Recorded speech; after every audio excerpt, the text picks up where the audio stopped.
was for a long time a close companion of Padre Pio and looked after him in his later years.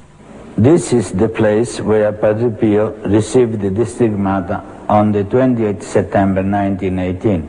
From this letter here, you can see that Padre Pio was praying here when he saw this crucifix alive, dripping blood.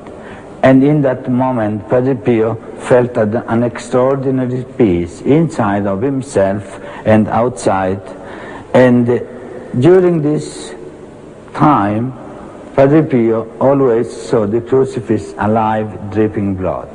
And he said that when he came out of this trance, I would say, he realized that his hands, his feet, and his side were pierced like the crucifix. This is the very first photograph of his wounds. It was later witnessed by a notary.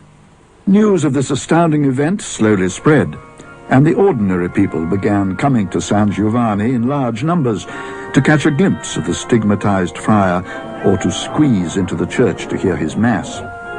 Understandably, perhaps, the attitude in the friary to the unique stigmatization of a young priest was one of extreme reservation. There was talk of transferring Padre Pio to another part of Italy, but the people of San Giovanni clamored for him to stay. There were even threats of violence. Eventually, something had to be done. A decision had to be made.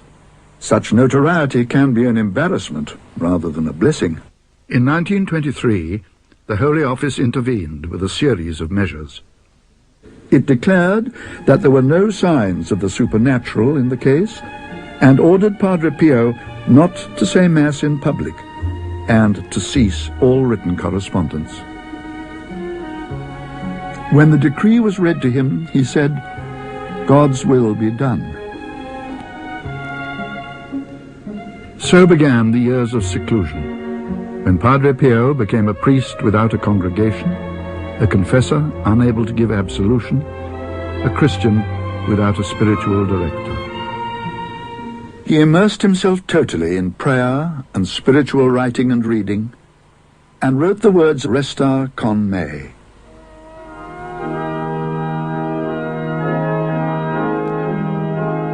Stay with me, Lord. Thou knowest how thee I can forget.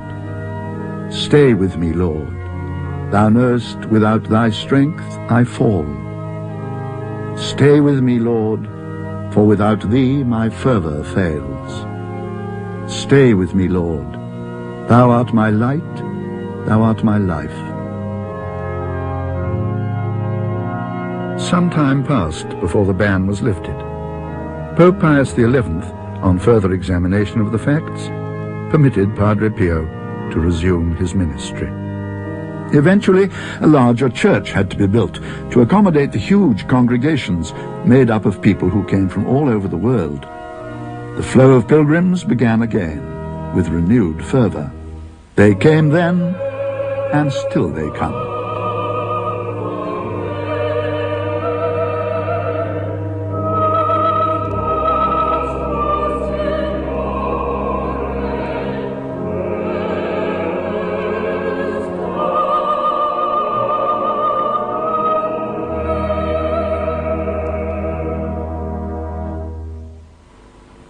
Padre Pio often spent 12 to 18 hours a day in the confessional. Even so many people came that a wait of 2 or even 3 weeks was not unusual for visitors who wished to be absolved by this charismatic figure, who always tried to keep his hands covered or hidden. He knew when people were wasting his time, when they had come for the wrong reasons, and occasionally terminated a confession abruptly with the word basta, enough. He could read your mind, your soul, and when God gave him the light to see the soul of a person, Padre Pio really, will tell him or her the sins, and also if sometimes they are not ready or they were not sincere in their confession, you will send them away without absolution. He was usually disarmingly simple and direct. Nothing could be more to the point than change your life, or to someone who questioned the very existence of hell. You will believe it when you get there. He was capable, though, of remarkable insight, and there are many reports of his ability to read people's minds and their hearts, to know details of their lives and circumstances that he could not possibly even guess. Once, a woman was very surprised to be told that her penance, usually a prayer to be said in atonement for sin, was to go home and look in the well in her garden. As she did so, she saw the face of the son she had had aborted many years before. Joe Greco, now a great devotee of Padre Pio, met him in very unusual circumstances. After a dream in which he met Padre Pio on the road and asked him to save his father, Joe Greco's father suddenly recovered from a dangerous operation. Joe decided to go to San Giovanni to thank Padre Pio in person. He managed to get to confession after waiting 4 days. This is what did it, really. When he saw me, he said, "Well, your father's all right then." Well, this shattered me, really, because I'd never been down in San Giovanni Rotondo before. I'd never been down that part of the world. Neither did I know anyone down there. And yet, I posed in my mind a question to him. I was saying, "Was it you? Was it you?" And he replied, "In the dream. In the dream." Well, I started shaking. I was scared stiff, to tell you the truth. I said, "Yes, Father, in the dream, Father." I told him my sins, and he gave me before he gave me absolution, he said to me, "Now then, there is something else, you know." I says, "Well, Father," I said, "I can't remember anything else." And Padre Pio went on to describe an incident with a girl in the park when he was first in the army. Well, it all came back to me.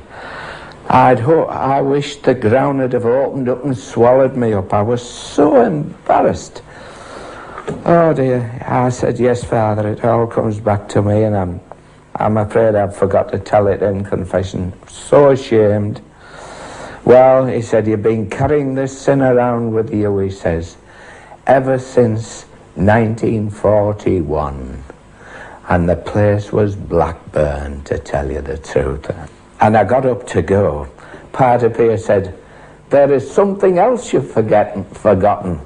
And there was a slight smile on his face. I said, "Oh no, Father, truly there's nothing else that I can remember."